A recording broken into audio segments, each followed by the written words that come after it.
आज भगवान का मन बड़ा उदास था। आंखें बार बार भर आती थीं देख करके कि ये ग्वालवाल आज तक ही मेरे संग है और इन बेचारे ने पताऊ ना है कि जिनते मेरो दूर है वे को समय आएगा। आज गैया चरावे भगवान गए लेकिन मन नहीं लग रहा था।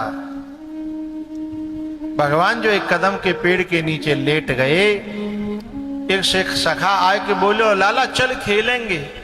भगवान की आंखें भर आई कि जा बेचारे को पता ना है कि जाको और मेरो आज तक कोई संग है तो मैं क्या बताऊं जाए। इतने में और ग्वाल बाल आ गए, बोले लाला चल खेलेंगे। भगवान ने कहा भैया आज मन नहीं है। बोले क्यों मन नहीं है? तब भगवान ने कही एक बात बताओ, काउदना मेरो और तुम्हारो ऐसा समय आयो कि हम लोग हमेशा हमेशा के लिए बिछड़ गए। तो भगवान मन की ले रहे हते। इतने में तो एक सखा ने मुंह पे हाथ धर के कही लाला ऐसी अशुभ बातें बोले मत, क्योंकि हम जब तक तोते मिले नहीं है तब तक संसार में रचे पचे हते। अब जादनाते तोते मनु मिलो का है, अब ये दुनिया अच्छी ना लगते। हम जगते ही तुझे याद करते हैं, तेरे पास आते हैं, तेरे संग गैया चराते हैं, तेरे संग माखन चोरी करते हैं। हमने अपना मन दिया है, दिल दिया है तुम्हें, अब तेरे बिना जीने की कल्पना सही नहीं है। भैया भगवान उन ग्वाल वालों को समझाने लगे कि भैया कर मन सो मिलिवो भयो कर्म ही तो बिछुड़ा। ई कर मन सो मिलिवो भयो कर्म ही तो बिछुड़ा। भैया हमारा तुम्हारो जितने दिना को संग तो ना हम उतने ही दिना तो संग रहेंगे। शाम हो गई, गाय हाँक दी और गाय जब बाड़े में बंद करी, काका अक्रूर जी आगे लेने के लिए उनसे कहा काका तुम मुझे लेने आए हो ये मुझे तो पता है, पर मेरी मैया यशोदा को मत बताना। मेरी माँ मुझे बहुत प्यार करती है, मेरी माँ तो है ही पर मेरी भक्त भी है वो। तो हिमोए नाते अनेक, मेरी प्रार्थना है वो रात भर रो रो करके बुरा हाल कर देगी। मैं सुबह अपने तरीके से समझाऊंगा। ठीक है, अक्रूर जी ने कहा मैं नहीं बताऊंगा। आज जब भगवान प्रवेश कर रहे थे ना वृंदावन में, गाय लेकर के आए थे, तो गोपियां रोजाना दर्शन करके खुश हो जाती थी, लेकिन आज भगवान ने किसी की ओर देखा ही नहीं। जब वो देखते नहीं थे तो फूल फेंकती थी वो, आज फूल भी फेंके तो भी भगवान ने नहीं देखा। बताए क्यों? हमारे यहाँ बेटी की शादी होती है, वो जाने वाली होती है, 4-6 दिन रह जाते हैं तो उसे रोना आता रहता है। अपनी गली को देख करके, अपने कमरा को देख करके, अपनी सखियों को देख करके, अपने चाचा ताऊओं को देख के रोना आता है कि ये मेरे चाचा मेरे पराये हो जाएंगे, ये मेरा कमरा मेरो नहीं रहेगा, ये मेरी चाची ताई सब मुझसे पराई छूट जाएंगी, ये मेरे गैया बछड़ा सब छूट जाएंगे। तो वो बच्ची जैसे सबको देख करके रोती है ना, बिछड़ने की याद करके, ऐसे ही भगवान सबको देख करके रोना आ रहा है। भगवान ने जो है ना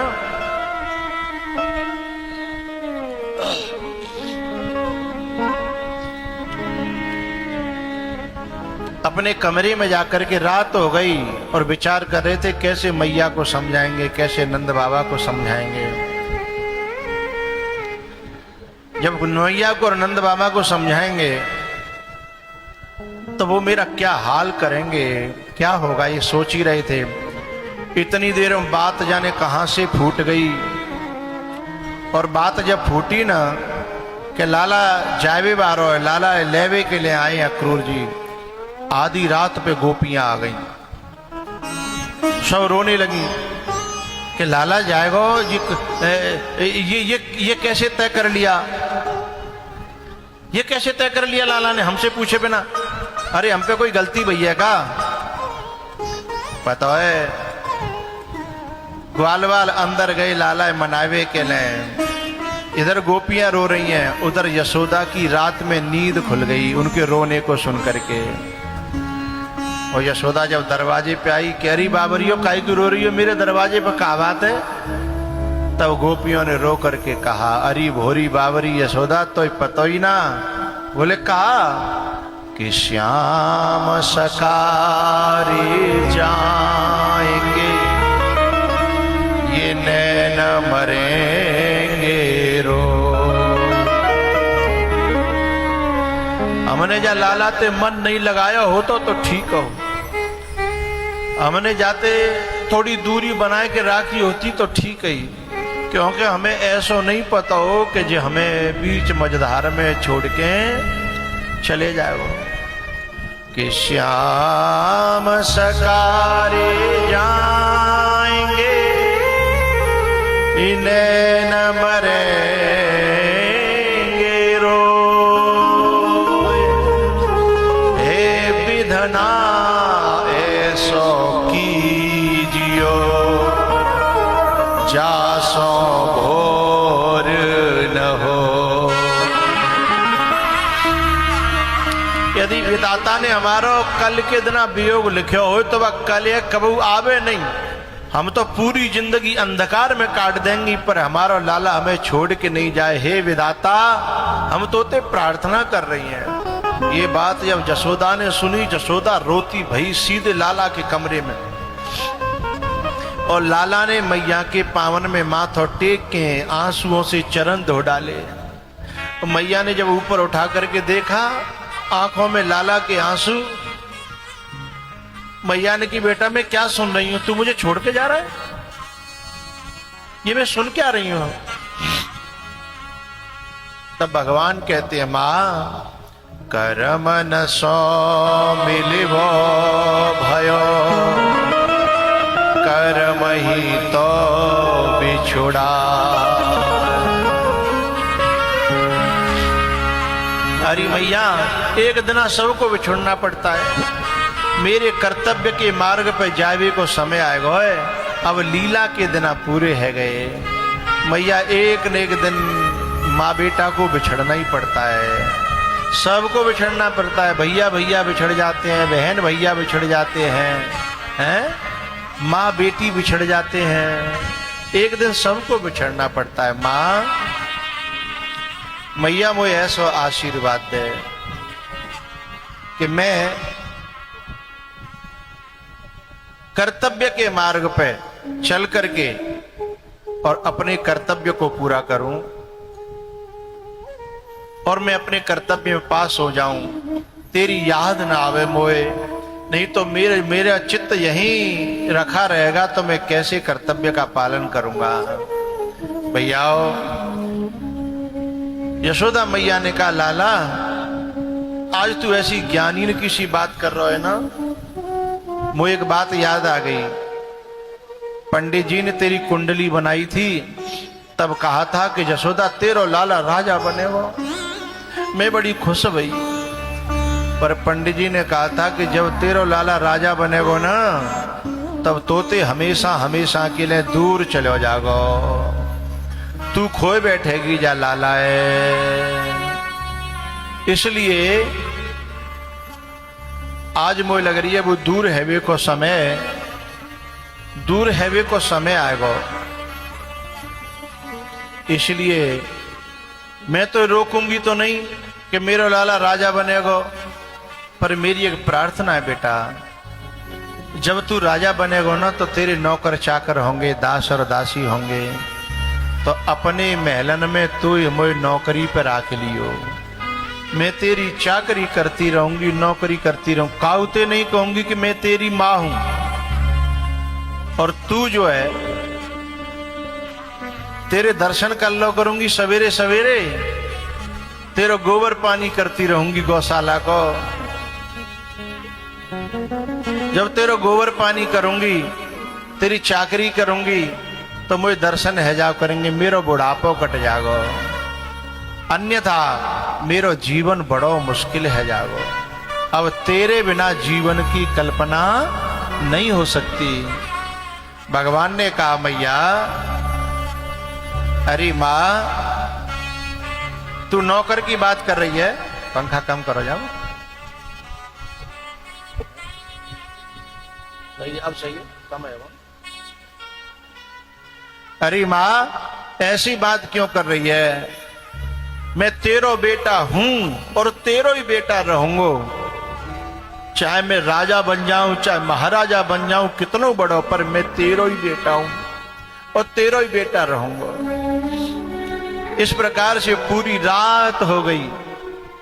सुबह जो है मैया ने लाला को तैयार किया है, श्रृंगार किया है।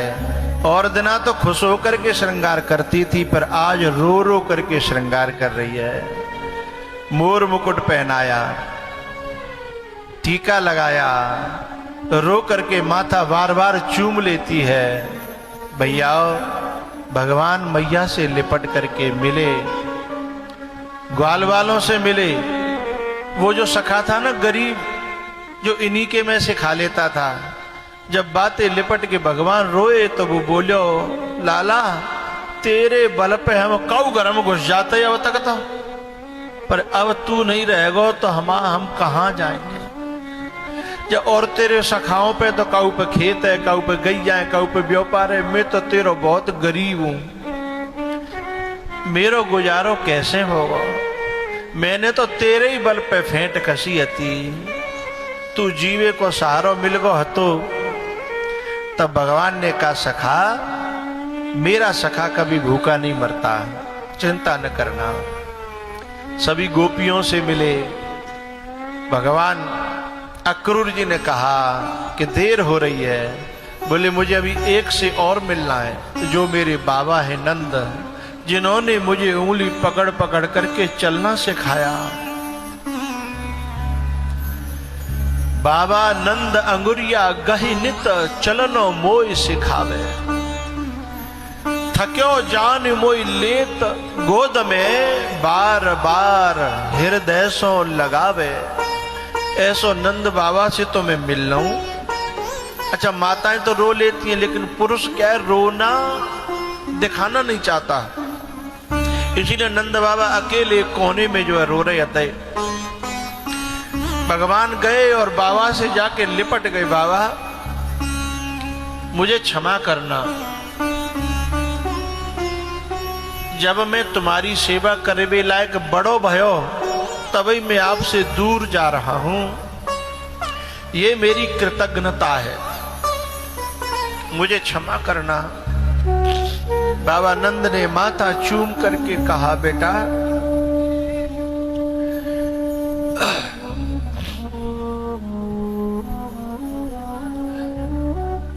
जो वस्तु परमात्मा जितने दिन तक के लिए जिसको देता है ना, वो उतने दिन तक उसे मिलती है।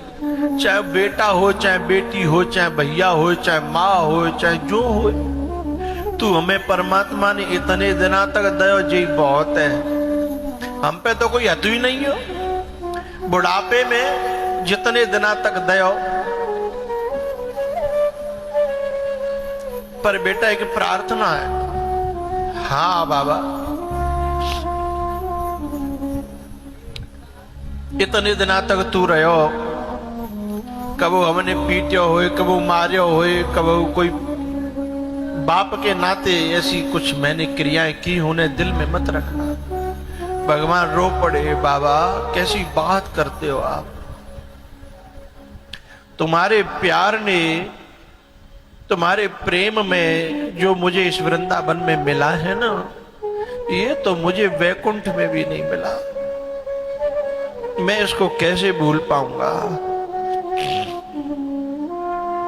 नंद बाबा के दिल पे उसका बचपना किलोल करने लगा। ऐसे हंसता था, ऐसे बोलता था, ऐसे मुरली बजाता था, ऐसे रूठ जाता था, ऐसे मनाती थी इसे जसोदा।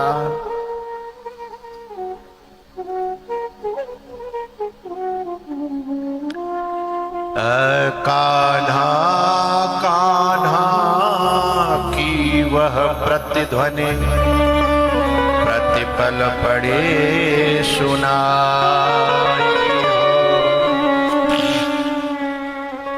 ही मन है व्याकुल नयन सजल है, ये कैसी कठिन विदाई हो। जिसके मोह में सब कुछ भूला, थी वह वस्तु पराई हो। ये कड़वे विष से भी कहीं बढ़कर, ये कड़वी रहते सच्चाई हो।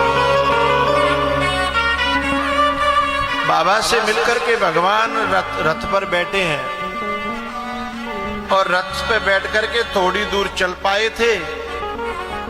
गोपियां कुछ रास्ते में लेटी थी कि हमारे ऊपर है कि ले जाओ। अब हम जीना तो हमें है नहीं, क्योंकि जीना तेरे बिना इतना कठिन है, उससे सरल मरना है। इसलिए तुम जो है हमारे ऊपर रथ निकाल ले जाओ, हमें मार जाओ। भगवान ने उतर करके गोपियों को समझाया, अपनी सौगंध दी, रोका। इधर पीछे मैया यशोदा बेहोश हो गई। जब वो बेहोश होके गिर पड़ी, लाला फिर आए। माँ माँ देख, मैं अभी तेरे पास हूं, कहूं ना गयो। मैया ने आंखें खोली और आंखें खोल करके आंसुओं की धार बंध गई। तब मैया ने हाथ जोड़ करके कहा, लाला वैसे तो मैं तेरी माँ हूं, पर मेरी हाथ जोड़ के एक प्रार्थना है। मैं तो रोकूंगी नहीं, क्योंकि माँ का दिल तो ऐसा होता है कि ये चाहता है कि मेरा बेटा जहां रहे, धरती के काउ छोर पे बस खुश रहे। मेरी जो भगवान ते प्रार्थना है, मेरी दुआ है, तू जहां रहे खुश रहे। मैं तो रोकूंगी नहीं, मेरा लाला राजा बनेगो, पर मेरी एक प्रार्थना है। बोले हाँ मैया। बोले मुझे एक कष्ट सताता है, एक दुख देता है, एक बात मुझे दुख देती है। क्या? बोले तेने एक दिन में ही मटकी फोड़ दी और मोए बात पे गुस्सा आ गई, और गुस्सा आ गई तो मैंने तू पूरे दिन बांध के रखो, भूखो प्यासो। तो बादना की जब याद आ जाती है तो मेरा कलेजा फटने लगता है, रोने लगता है कि ऐसा मैंने जिना हतन ते क्यों करो। जब भी मैं उस बात को याद करती हूँ तो मेरा मन बहुत दुखी होता है। तू मोते न्यों कह जा कि मैया मैंने तू क्षमा कर दी, तो शायद मेरे मन को तसल्ली हो जाएगी। ये माँ का कलेजा होता है भैया। पहले तो अपने बेटे को मारना नहीं चाहती, लेकिन काऊ कारण ज्यादा परेशान है जाए और वो पीट दे तो बच्चा को देखना थोड़ी देर बाद तुम्हें खेल तो मिलेगा, लेकिन वो माँ पूरे दिन रोती है और 10-20 जगह गावेगी कि मैंने आज जो बहुत मारे हो। 10-20 जगह पकड़ पकड़ के दिखावेगी, देखो जाके पीठ पे ये नीले दाग पड़ गए हैं, जो मेरे हाथ एक लकड़ियां पड़ गई तो मैंने दे दे दे कुटाई कर दी। अब बालक ना रो रहा, लेकिन माँ का कलेजा रो रहा है। भगवान मैया कहती है बेटा तू मोते कह जा कि मैंने तू क्षमा कर दी। भगवान बोले मैया कैसी बात करती है तू? अरे तेरे बांधवे में जो सुख मिलो वो सुख मुझे कहूं आज तक नहीं मिलो। मैं तो जब जब जा दुनिया में अवतार लूं तेरो ही बेटा बनूं और तेरे ही आंगन में खेलूं और तू मुझे बांधे और मैं बंधूं, ये तो मेरे दिल की बड़ी इच्छा है। तू बावे मन मेलो मत करे, मुझे कोई कष्ट ना भयो, मुझे तो बड़ा सुख मिलो तेरे बांधवे में। कितना निर्मल और पावन है माँ